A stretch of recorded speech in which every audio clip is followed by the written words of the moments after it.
ছাত্ৰ ছাত্ৰীসকল, আজি আমাৰ আলোচনাৰ বিষয়বস্তু হ'ল আইডিয়েলিজম, ভাৱবাদ।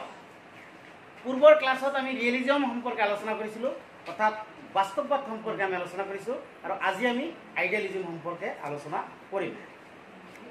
পোনতে মই ক'ব বিচাৰিছোঁ যে জ্ঞান, যিটো নলেজ, জ্ঞান লাভ কৰাৰ ক্ষেত্ৰত বিভিন্ন মাধ্যম আছে, কিন্তু প্ৰধান দুটা মাধ্যমক নিৰ্বাচন কৰা হৈছে, সেয়া হ'ল আইডিয়েলিজম আৰু ৰিয়েলিজম। অৰ্থাৎ বাস্তৱবাদ মতে হ'ল বাস্তৱত আমি দেখি শুনি জানি আমি যি পাম তাৰ পৰা আমি জ্ঞান লাভ কৰিম। অৰ্থাৎ মনোজগতৰ বাহিৰত আন এখন বাস্তৱ জগত আছে, যিটো দৃশ্যমান জগত, সেই জগতৰ ওপৰত নিৰ্ভৰ কৰি জ্ঞান লাভ কৰাটোকে প্ৰাধান্য দিয়া হৈছে। কিন্তু আইডিয়েলিজম, ভাৱবাদীসকলে কৈছে নহয়, আমি কেৱল বস্তু এটা দেখিলেই তাৰ পৰা আমি জ্ঞান লাভ কৰিব নোৱাৰোঁ। যে জ্ঞাতা আৰু জ্ঞাৰ সম্পৰ্কৰ ফলশ্ৰুতিত যদিও জ্ঞান উৎপত্তি হয়, কিন্তু তাত এটা ভাৱনা, কল্পনা, চিন্তাৰ স্থান আছে। যে জ্ঞাতা আৰু জ্ঞাৰ সম্পৰ্কৰ ফলশ্ৰুতিত জ্ঞান উৎপত্তি হয়, হয়নে নাই? কিন্তু এই জ্ঞানৰ ক্ষেত্ৰত আমাৰ চিন্তা, কল্পনা, ভাৱনাকো প্ৰাধান্য দিয়া হৈছে, আৰু ইয়াৰ লজিকেল যুক্তিও আছে।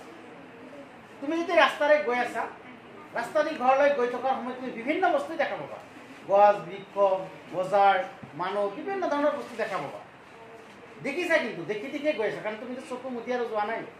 বাট ঘৰত যোৱাৰ পিছত যদি তোমাক সোধা হয় যে অমুক ঠাইত অমুক বস্তুটো চাই আহিছা নেকি, আমাৰ এনচাৰ হ'ব নাই, মইতো মাইণ্ড কৰা নাই, মইতো লক্ষ্য কৰা নাই, হয়নে নাই? বা এই মুহূৰ্তত তুমি মোৰ ক্লাছটো শুনি আছা, জাষ্ট শুনি আছা, বাট মাইণ্ডটো তোমাৰ বেলেগ ঠাইত আছে। মই কি পঢ়াই আছোঁ, কি শিকি আছা, অলপ পিছত তুমি ক'ব নোৱাৰিবা। কিয়? কাৰণ মাইণ্ডটো তোমাৰ ইয়াত থাকিব লাগিব, মনটো ইয়াত থাকিব লাগিব, কেৱল দৃষ্টি থাকিলেই নহ'ব, বুজিলানে? ইংৰাজীত এটা হেৰি আছে, মাইণ্ড বডি প্ৰব্লেম। মাইণ্ড আৰু বডি একজাক্ট নহ'লে তুমি জ্ঞান লাভ কৰিব নোৱাৰা।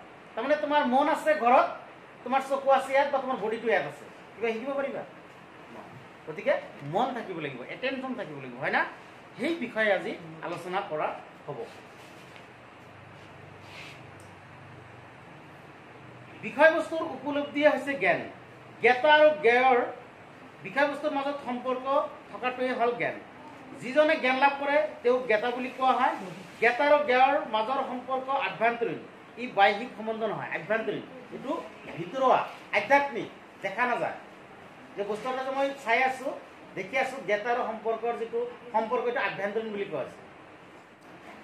আৰু এই সম্পৰ্কে তোমাৰ আধুনিক দৰ্শনৰ পিতৃস্বৰূপ বুলি কোৱা হৈছে ৰেনে ডেকাৰ্ট।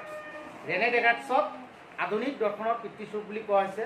আৰু ৰেনে ডেকাৰ্টছে তেওঁৰ যিটো বিখ্যাত উক্তি, কগিট আৰ্গো ছাম, মই ভাবোঁ গতিকে মই আছোঁ, কগিট আৰ্গো ছাম, মই ভাবোঁ বা I am talking so' I am living. মই এতিয়া কথা পাতি আছোঁ বা মই ভাৱনা কৰি আছোঁ, মানে মই জীয়াই আছোঁ। অৰ্থাৎ আমাৰ এই কল্পনা, ভাৱনাৰ প্ৰতি ইমানেই গুৰুত্ব প্ৰদান কৰা হৈছে যে আমাৰ চিন্তা, ভাৱনা, কল্পনা, মন মানসিকতা নাথাকিলে আমি জ্ঞান লাভ কৰিব নোৱাৰোঁ। এই ক্ষেত্ৰত তোমাৰ ছক্ৰেটিছৰ যিজন প্ৰধান শিষ্য প্লেটো আছিলে, আৰু প্লেটোকেও ভাৱবাদৰ সমৰ্থক আছিলে, আৰু তেওঁ এই ভাৱবাদক ছাপোৰ্ট কৰিছিলে। ভৌতিক বস্তুবিলাকক প্লেটোৱে বিশেষ বুলি অভিহিত কৰিছিলে, আৰু বিশেষ বস্তুবিলাক সদায় দংশনশীল। ভৌতিক বস্তুবিলাক তেওঁ বিশেষ নামেৰে অভিহিত কৰিছিলে, আৰু বিশেষ বস্তুবিলাক সদায় দংশনশীল। অৰ্থাৎ ইন্দ্ৰিয় জগত আধ্যাত্মিক জগতৰ চাহ সদৃশ বুলি কোৱা হৈছিলে। ইয়াৰ পূৰ্বে এদিনাখন এই সম্পৰ্কে আলোচনা কৰিছে, হয়নে? ইন্দ্ৰিয় জগত আধ্যাত্মিক জগতৰ চাহ সদৃশ এটা গল্প কোৱা হৈছিলে, হয়নে? শহুৰবাৰী যোৱা গল্প, ছাতি লবি, টুপি লবি, এনেকৈ গৈছিলে না? তাৰপিছত দৌৰি তেওঁ পলাই যাবলগীয়া হ'ল। অৰ্থাৎ এই যে তাৰ চাহটো তেওঁৰ পিছত আছিলে, চাহ মানুহ এজন ৰাস্তাৰে খোজকাঢ়ি গৈ আছে, তেওঁৰ লগে লগে চাহটো খোজকাঢ়ি গৈ আছে, হয়নে নাই? চাহটোৰ কিবা নিজস্ব ক্ষমতা আছে নেকি? নিজস্ব ক্ষমতা নাই। সম্পূৰ্ণ ক্ষমতা কাৰ? ব্যক্তিজনৰহে আছে। ব্যক্তিজনে লৰচাৰ কৰাৰ লগে লগে চাহটো লৰচাৰ কৰিব, থিয় হোৱাৰ লগে লগে চাহটো থিয় হ'ব, হয়নে নাই? গতিকে মূল বস্তুটো কি? পাৱাৰটো ক'ত? ব্যক্তি। কিন্তু তোমাৰ প্লেটোৱে কি ক'ব গৈছে যে ইন্দ্ৰিয় জগত আধ্যাত্মিক জগতৰ চাহ সদৃশ, যে এই জগতখনত ইন্দ্ৰিয় জগতৰ চাহ সদৃশ বুলি কৈছে। চাহ যেনেকুৱা তোমাৰ কোনো নিজস্ব ক্ষমতা নাই, ইন্দ্ৰিয় জগত মানে কি? এই গছ, বৃক্ষ, পাহাৰ, পৰ্বত, নদ, নদী, সাগৰ, নিজৰা, হাতী, ঘোঁৰা, বাঘ, বালক, মানুহ যিমান আমি দেখি আছোঁ, এইবিলাকক ইন্দ্ৰিয় জগত বুলি কোৱা হৈছে। এই জগতক চাহৰ লগত তুলনা কৰা হৈছে। অৰ্থাৎ তোমাক মই দেখি আছোঁ, এতিয়া তুমি তাৰমানে চাহ, মই গছজোপা দেখি আছোঁ এইটো চাহ, ইয়াৰ কোনো নিজস্ব ক্ষমতা নাই। বিশ্বাস হয়? বিশ্বাস হয়নে? বিশ্বাস কৰিব লাগিব, কাৰণ এইটো প্লেটোৱে কৈছে যে ইন্দ্ৰিয় জগত আধ্যাত্মিক জগতৰ চাহতী। কেনেকৈ বিশ্বাস নহয় চোৱা, এতিয়া মানুহ এজন আছে, মানুহজনৰ যদি আত্মাটো গুচি যায় বডিটোতো ঠিকে থাকিব, বডিটো কিবা লৰচৰ কৰিব পাৰিব, কিবা কথা ক'ব পাৰিব, চলিব পাৰিব, ভেলুলেছ হৈ যাব না নাই? গতিকে মূল বস্তুটো কি? আত্মা। আত্মাটো কি? এই জগতৰ বস্তু নে পৰজগতৰ বস্তু? পৰজগত, আধ্যাত্মিক জগতৰ বস্তু। আত্মাটোতো আমি দেখা নাপাওঁ, অনুভৱ কৰোঁ যে আছে, হয় নে নাই? আত্মা দেখিছা কেতিয়াবা? ইমান ডাঙৰ ডাঙৰ 8-10টামান চকু আছে, হাত আছে, কিবা দেখিছা আত্মা? আত্মাৰ শেষ আছে? নাই। আত্মাক তোমাৰ এটমৰ লগত তুলনা কৰিছে। এটম, এটম মানে ক্ষুদ্ৰতকৈ ক্ষুদ্ৰতম যিটো অংশ, যাক আৰু দ্বিতীয়বাৰ ভাগ কৰিব নোৱাৰি, এনেকুৱা এটা ক্ষুদ্ৰ অংশ। অৰ্থাৎ প্ৰতিটো প্ৰাণীৰ আত্মাক এটম বুলি কোৱা হৈছে, ক্ষুদ্ৰতম এটা অংশ। আৰু আমাৰ আত্মাৰ যিজন মালিক, আত্মাৰ যিজন গৰাকী, তাক মনাৰ্ক, মালিক বুলি কোৱা হৈছে। অৰ্থাৎ পৰমাত্মাৰ কথা কোৱা হৈছে, যে এই ক্ষুদ্ৰ ক্ষুদ্ৰ আত্মাৰ গৰাকী হ'ল পৰমাত্মা, অৰ্থাৎ গড, সৃষ্টিকৰ্তা। আৰু ইন্দ্ৰিয় জগত আধ্যাত্মিক জগতৰ চাহদ্ৰী বুলি এইকাৰণে কোৱা হৈছে যে সে গছ এটা আছে, থিয় হৈ আছে, ধুনীয়াকৈ আছে, গছটো মৰি গ'ল, আত্মাটো নাই। গছে ফল দিব, গছটো ডাঙৰ হ'ব, পাত মিলিব, নিমিলে। হাতী এটা থিয় হৈ আছে, পাতটো মৃত্যু হৈ গৈছে, লাহে লাহে কি যাব? সি পৰি যাব, গেলি পচি যাব, হয় নে নাই? গতিকে মূল বস্তুটো কি? আত্মা। এই বডিৰতো কোনো ক্ষমতা নাই। এতিয়া আত্মাই অৰ্ডাৰ দিছে, কাম কৰিছোঁ, ইফালতো অৰ্ডাৰ দিছে, ইফালে কৰিছোঁ, হয় নে নাই? কথা কোৱাৰ অৰ্ডাৰ কৰিছে, কথা কৈ আছোঁ, হয়নে?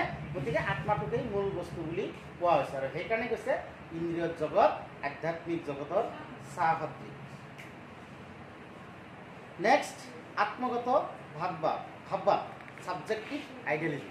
আত্মগত ভাববাদ সম্পৰ্কে কি কৈছে চাই লোৱা। আত্মগত ভাববাদ মতে ধাৰণাকহে কেৱল জানিব পাৰি, অথবা ধাৰণাহে বাস্তৱতা আছে। ধাৰণাকহে কেৱল জানিব পাৰি বা ধাৰণাৰহে বাস্তৱতা আছে। প্ৰত্যক্ষকাৰীৰ মনৰ পৰা স্বতন্ত্ৰভাৱে প্ৰকৃতি জগতৰ অস্তিত্ব নাই। প্ৰত্যক্ষকাৰীৰ মনৰ পৰা এই জগতৰ কোনো অস্তিত্ব নাই। প্ৰত্যক্ষকাৰী মানে কি? যোনে প্ৰত্যক্ষ কৰি আছে, যোনে দেখি আছে বস্তুটো, তাৰ মনৰ লগত সম্পৰ্কিত নাথাকিলে তেওঁ কোনো বিষয়তে জ্ঞান লাভ কৰিব নোৱাৰে। মানে তাৰ মনৰ লগত এটা সম্পৰ্কিত থাকিব লাগিব, মনে সেইটো জনাৰ কাৰণে আগ্ৰহীত হ'ব লাগিব, মনৰ লগত চিমিলাৰিটি থাকিব লাগিব। Primary quality and secondary quality. মুখ্য কোনবোৰ বস্তুত থাকে সেইবোৰ জ্ঞাতাৰ মনৰ পৰা স্বতন্ত্ৰ, সেইবোৰ অপৰিৱৰ্তনীয়। আনহাতে গণগুণবোৰ জ্ঞাতাৰ মনৰ ওপৰত নিৰ্ভৰশীল, সেই বস্তুবোৰ বস্তুত নাথাকে। তদুপৰি ব্যক্তিভেদে সেই গুণবোৰ ভিন্ন হয়। লোকে কৰা গুণৰ এই পাৰ্থক্য বাৰ্টলিয়ে অমনোবৈজ্ঞানিক বুলি অভিহিত কৰিছে। তেওঁৰ এই মতবাদ বাৰ্টলিৰ 3খন গ্ৰন্থ প্ৰকাশিত হৈছে। যে তোমাৰ দুটা গুণ হিচাপত ভাগ কৰিছে, মুখ্য গুণ, গণগুণ। মুখ্য গুণটো তোমাৰ বস্তুত নিহিত হৈ থাকে, গণগুণটো ব্যক্তিৰ মনত নিহিত হৈ থাকে। অৰ্থাৎ বস্তুটোৰ ওজন, আকাৰ, আকৃতি এইবিলাক আমাৰ মনৰ ওপৰত নিৰ্ভৰশীল নহয়। মনে কৈ আছে বস্তুটো 100 গ্ৰাম বাট 150 গ্ৰাম, আমাৰ মনৰ ওপৰত নিৰ্ভৰশীল হ'ব নেকি? নহয়। বস্তুটো যিমান ওজন আছে সিমানেই হ'ব। মনে কম কক বেছি কক তাৰ ওপৰত ডিপেণ্ডেবল নহয়। কিন্তু বস্তুটোৰ সোৱাদ, তাৰ যিটো টেষ্ট, তাৰ যিটো আকৰ্ষণ, এইটো তাৰ ওপৰত নিৰ্ভৰশীল, ব্যক্তিৰ মনৰ ওপৰত নিৰ্ভৰশীল। কোনো এজন মানুহৰ কাৰণে বস্তুটো বহুত টেষ্ট হ'ব পাৰে, কাৰো কাৰণে বস্তুটো টেষ্ট নহ'বও পাৰে, হয়নে নাই? গতিকে তাৰ যিটো টেষ্ট, সোৱাদ অৰ্থাৎ ছেকেণ্ডাৰী কোৱালিটিটো ব্যক্তিৰ মনৰ ওপৰত নিৰ্ভৰশীল। বাৰ্টলিৰ এই মত প্ৰকাশিত হৈছে তেওঁৰ ব্যক্তিগত অস্তিত্ব প্ৰত্যক্ষ নিৰ্ভৰ, এটা আণ্ডাৰলাইন কৰা, অস্তিত্ব প্ৰত্যক্ষ নিৰ্ভৰ ইচেছিছ পাৰ্চিভি, অৰ্থাৎ কোনো বস্তুৰ অস্তিত্ব জ্ঞাতাৰ অনুভৱ প্ৰত্যক্ষৰ ওপৰতে নিৰ্ভৰ। যে বাৰ্টলিৰ এটি বিখ্যাত উক্তি হ'ল ইচেছিছ পাৰ্চিভি। এইটো গ্ৰীক ভাষাত কোৱা হৈছে ইচেছিছ পাৰ্চিভি, অৰ্থাৎ অস্তিত্ব প্ৰত্যক্ষ নিৰ্ভৰ। বস্তু এটাৰ অস্তিত্ব আছে যেতিয়া আমি বস্তুটো দেখিছোঁ, দেখা নাই মানে নাই। কিন্তু এই মতবাদবিলাকে কি হৈছে, কালক্ৰমত গৈ যথেষ্ট সমালোচিত হৈছে। কিয় সমালোচিত হৈছে চোৱা, যে বস্তু এটা আমি দেখা নাই কাৰণে নাই নেকি? আমিতো বিশ্বৰ বহুত বস্তুই দেখা নাই, হয় নাই? তোমালোকে নৰ্থ ইষ্ট হিল ইউনিভাৰ্চিটিখন দেখিছা, নেহৰু ইউনিভাৰ্চিটিখন দেখিছা, কলম্বিয়া ইউনিভাৰ্চিটিখন দেখিছা, বাস্তৱটো দেখা নাই। গতিকে সেইবিলাক আছে না নাই? কলম্বাছে আমেৰিকা আৱিষ্কাৰ কৰাৰ আগতো আমেৰিকা আছিল না নাই? আছিল, বাট আমি জনা নাছিলোঁ। কলম্বাছৰ মাধ্যমত আমি জানিছোঁ যে এনেকুৱা এনেকুৱা এখন ৰাষ্ট্ৰ আছে। গতিকে আমি দেখিলে এই বস্তু এটা আছে, নেদেখিলে বস্তু এটা নাই, এইটো কোৱাটো মানে সমালোচিত হৈছে। আৰু সেইকাৰণে ভাৱবাদক বিভিন্ন দিশৰ পৰা সমালোচনা কৰাও হৈছে। তো নাই, যে মনৰ বৰ্হিভূত মনে নজনাকে মনে নিবিচৰাকে কোনো বস্তুৰ অস্তিত্ব নাই বুলি কৈছে। অৰ্থাৎ তেওঁ কঠোৰপন্থী ভাৱবাদী, যে ভাৱনা কল্পনা চিন্তা মনৰ বাহিৰত আৰু বেলেগ জগতৰ কথাতে কল্পনাই কৰিব নোৱাৰে। আধুনিক জগতৰ ভাৱবাদীসকলে বাৰ্টলিৰ আত্মগত ভাৱবাদক তীব্ৰভাৱে সমালোচনা কৰিছে। তলত তাৰে কেইটামান মই অলৰেডি ক'লোৱে যে এই ভাৱবাদক যথেষ্ট সমালোচনা কৰিছে। নাম্বাৰ 1, আধুনিক বাস্তৱবাদী মুৰে উল্লেখ কৰিছে যে জ্ঞানৰ এটি সন্তোষজনক মতবাদৰ নিমিত্তে বিষয়বস্তু আৰু সংবেদনৰ মাজৰ পাৰ্থক্য থকা কথাটো গ্ৰহণ কৰিব নোৱাৰি। যে কিয় গ্ৰহণ কৰিব নোৱাৰি? যে আমি বাহ্যিক জগতৰ বস্তুবিলাকৰ জৰিয়তে অনুপ্ৰাণিত হওঁ বা মনটোক উদ্দীপিত কৰি তোলে আৰু তেতিয়া আমি তাৰ পৰা জ্ঞান লাভ কৰোঁ। সেই ধৰা এতিয়া মই ক্লাছৰ বিষয়ে আলোচনা কৰিছোঁ, এটেনশ্যনটো তোমাৰ ক্লাছত ৰৈ আছে, হয়নে নাই? বাট ইয়াতে যদি কেইটামান তেঁতুলি এনেকৈ ওলমাই দিয়া যায়, লগে লগে তোমাৰ মাইণ্ডটো তেঁতুলিৰ পিনে মন যাব নাই, বা তোমাৰ কাৰোবাৰ জিভাৰ পানী আহি যাব। কিয়? কাৰণ বাহ্যিক বস্তুটো থকাৰ লগে লগে তোমাৰ মনৰ ভিতৰত এটা তাৰ প্ৰেৰণা হৈছে, জাগ্ৰত হৈছে, তাৰ যিটো টেষ্ট আকৰ্ষণটো আহি গৈছে না নাই? গতিকে বাহ্যিক বস্তুৰ দ্বাৰা আমাৰ মনক আকৰ্ষিত কৰিছে। গতিকে বাহ্যিক বস্তুৰ একোই অস্তিত্ব নাই, একোই প্ৰয়োজন নাই বুলি আমি কেনেকৈ ক'ব পাৰোঁ, হয়নে নাই? আমি যদি বেলেগ মানুহৰ কান্দা দেখা পাওঁ, আমাৰ নিজৰ কান্দিবলৈ ইচ্ছা হয়, কেতিয়াবা চকুপানী ওলাই যায়। কিয়? কাৰণ সেই বাহ্যিক বস্তুবিলাকে আমাৰ মনৰ ভিতৰত এটা প্ৰতিক্ৰিয়াৰ সৃষ্টি কৰে। গতিকে বাহ্যিক বস্তুৱে আমাক জানিব পাৰে। সেই ধৰা আমি কেতিয়াবা সাগৰৰ পাৰত যদি গৈছোঁ বা কেতিয়াবা যদি পাৰ্কৰ ওচৰত গৈছোঁ, আমাৰ মনটো কি হয়? উৎফুল্লিত হয়, ভাল লাগে।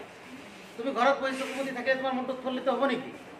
নহয়। গতিকে সেইকাৰণে তোমাৰ এই মতবাদবিলাক যথেষ্ট সমালোচিত হৈছে। কাৰণ সমালোচনা বা নিজৰ যুক্তি প্ৰতিষ্ঠা কৰিব লাগে বুলি কেৱল আমি ক'ব পাৰোঁ নেকি যে মনৰ বাহিৰত আৰু কোনো জগত নাই, মনে যি বিচাৰিব সেয়ে হ'ব, মনে যিটো জানিব বিচাৰিব সেয়ে হ'ব? তেনেকুৱা নহয়। বাস্তৱ জগতৰ বহুত বস্তুৱে আমাক অনুপ্ৰাণিত কৰিব, দেখি শুনি আমি জ্ঞান লাভ কৰিব পাৰোঁ। সেইকাৰণে সমালোচনা পৰম ভাৱবাদ নামেও জনা যায়। এই মতবাদ হেগেলৰ দৰ্শনত সুন্দৰভাৱে প্ৰতিফলিত হৈছে। আমি অহা ক্লাছত হেগেলৰ বস্তুগত ভাৱবাদ আলোচনা কৰিম।